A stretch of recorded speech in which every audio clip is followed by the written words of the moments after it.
Hai guys, bertemu lagi dengan channel Bicara Hukum. Channel yang memberikan informasi dan edukasi hukum kepada masyarakat. Karena di channel ini dunia hukum akan dilihat lebih dekat. Jika pada video sebelumnya, kami telah membahas dalam playlist hukum konsumen mengenai, apakah barang yang sudah dibeli tidak dapat dikembalikan lagi, maka kali ini berdasarkan pertanyaan yang kami terima di kolom komentar, dalam playlist hukum acara pidana, kami akan membahas tentang, apakah orang yang meninggal dunia bisa ditetapkan sebagai tersangka. Sebelumnya kami mengucapkan terima kasih, kepada pemirsa yang menonton channel YouTube kami. Karena konten ini berkaitan dengan aturan yang berhubungan dengan peristiwa hukum yang banyak dibicarakan saat ini, sehingga diharapkan kepada setiap pemirsa agar menonton video ini sampai habis, agar tidak keliru dalam memahaminya. Kami akan menjelaskannya secara lengkap dengan dasar hukum yang jelas dan ingat, ini ditonton secara gratis. Akhir-akhir ini pada beberapa media ramai dibicarakan tentang penetapan tersangka bagi orang yang telah meninggal dunia. Beberapa pendapat pun bermunculan karena orang yang telah meninggal dunia tetap ditetapkan menjadi tersangka.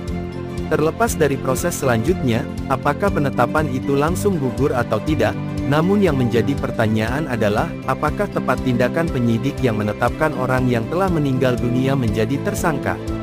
Penetapan tersangka merupakan tindakan administrasi yang dilakukan pada tingkat penyidikan oleh penyidik terhadap orang yang diduga melakukan suatu tindak pidana berdasarkan bukti permulaan, yaitu minimal 2 alat bukti yang sah sebagaimana disebutkan dalam pasal 184 Kitab Undang-Undang Hukum Acara Pidana dan Berita Acara Pemeriksaan Calon Tersangka, kecuali terhadap tindak pidana yang penetapan tersangkanya dimungkinkan dilakukan tanpa kehadirannya dalam kurung in absentia.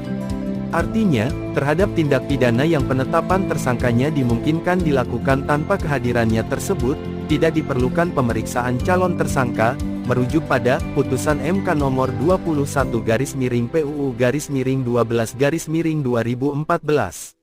Undang-Undang Nomor 8 Tahun 1981 tentang Hukum Acara Pidana, disingkat KUHP, telah mengatur mengenai penghentian penyidikan sebagaimana dicantumkan dalam pasal 109 ayat 2 KUHP yang isinya menyebutkan, dalam hal penyidik menghentikan penyidikan karena tidak terdapat cukup bukti atau peristiwa tersebut ternyata bukan merupakan tindak pidana, atau penyidikan dihentikan demi hukum, maka penyidik memberitahukan hal itu kepada penuntut umum, tersangka atau keluarganya.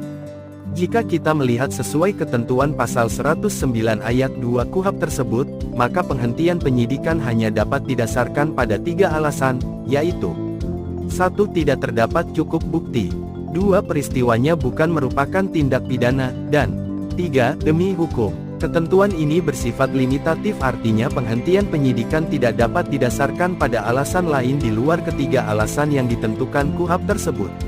Namun yang jadi pertanyaan, apakah penghentian penyidikan oleh karena tersangka telah meninggal dunia, masuk pada salah satu dari 3 alasan tersebut? KUHP merupakan hukum formil yang dibuat untuk mempertahankan hukum material. Dalam hukum positif di negara kita mengenal adanya alasan penghapusan penuntutan atau alasan-alasan hapusnya hak menuntut, yang diatur dalam hukum material yaitu Kitab Undang-Undang Hukum Pidana KUHP.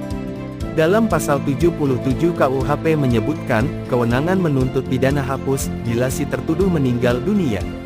Artinya orang yang telah meninggal dunia penuntutannya akan menjadi gugur. Namun yang jadi pertanyaan, apakah penerapan pasal ini berlaku juga pada tahap penyidikan? M. Yahya Harahap dalam bukunya menyamakan alasan-alasan hapusnya hak menuntut dengan penghentian penyidikan atas dasar alasan demi hukum. Jadi, penghentian penyidikan yang didasarkan pada alasan demi hukum sesuai atau sama dengan alasan-alasan penghapusan tuntutan atau alasan-alasan hapusnya hak menuntut. Salah satu alasan yang menghapuskan penuntutan sebagaimana dicantumkan dalam pasal 77 KUHP yang rumusannya, kewenangan menuntut pidana hapus, bila si tertuduh meninggal dunia. Dengan demikian, orang yang telah meninggal dunia tidak dapat ditetapkan menjadi tersangka dan penyidikan harus dihentikan dengan alasan demi hukum. Penghentian penyidikan demikian sama dengan penghentian penuntutan dengan alasan tertuduh meninggal dunia. Pendapat yang dijelaskan tersebut dapat diterima oleh akal sehat karena penyidikan sangat erat kaitannya dengan penuntutan. Penyidikan merupakan sebuah tahapan sebelum dilakukan penuntutan. Artinya, penuntutan tidak akan pernah ada jika tidak ada penyidikan, di mana hasil penyidikan tersebut tentunya akan diserahkan oleh pihak kepolisian kepada pihak kejaksaan. Hasil penyidikan merupakan dasar bagi kejaksaan untuk melakukan penuntutan ke pengadilan. Adanya penetapan tersangka terhadap calon tersangka yang telah meninggal dunia akan menjadi sangat tidak efektif, karena untuk apa menetapkan seseorang untuk menjadi tersangka, sedangkan setelah itu penyidikannya akan dihentikan. Atau bisa juga ketika pada tahap penuntutan pasti akan dihentikan dengan alasan tertuduh telah meninggal dunia. Oleh karena itu, seharusnya orang yang telah meninggal dunia tidak ditetapkan menjadi tersangka dan proses penyidikannya harus dihentikan. Ini menunjukkan kalau penghentian penyidikan dapat dilakukan tanpa adanya penetapan status tersangka terlebih dahulu. Karena pada dasarnya penyidikan adalah serangkaian tindakan penyidik dalam hal dan menurut cara yang diatur dalam undang-undang ini untuk mencari serta mengumpulkan bukti yang dengan bukti itu membuat terang tentang tindak pidana yang terjadi dan guna menemukan tersangkanya. Dengan kata lain, tidak selamanya suatu penyidikan harus sampai pada tahap penetapan tersangka. Selain itu, kita perlu ingat dalam setiap tindak pidana, selalu melekat apa yang disebut dengan unsur setiap orang.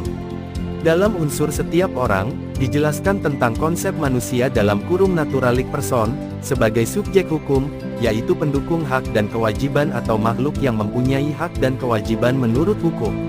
Manusia sebagai subjek hukum dimulai dari sejak lahir sampai meninggal dunia.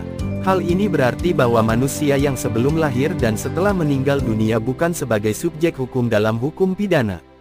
Akan menjadi sangat mengherankan, jika seseorang yang tidak tergolong lagi sebagai subjek hukum atau dinyatakan telah meninggal dunia, tetap ditetapkan sebagai tersangka. Demikian guys pembahasan kami kali ini. Semoga bermanfaat. Jangan lupa untuk mensubscribe channel YouTube kami dan menyalakan tanda loncengnya. Karena pada video berikutnya, kami masih akan membahas konten-konten hukum yang menarik lainnya. Jika ada tanggapan atau ingin berbagi pendapat menyangkut konten saat ini, silahkan dimasukkan dalam kolom komentar. Kami akan berupaya menanggapinya. Terima kasih dan sampai jumpa pada video kami selanjutnya.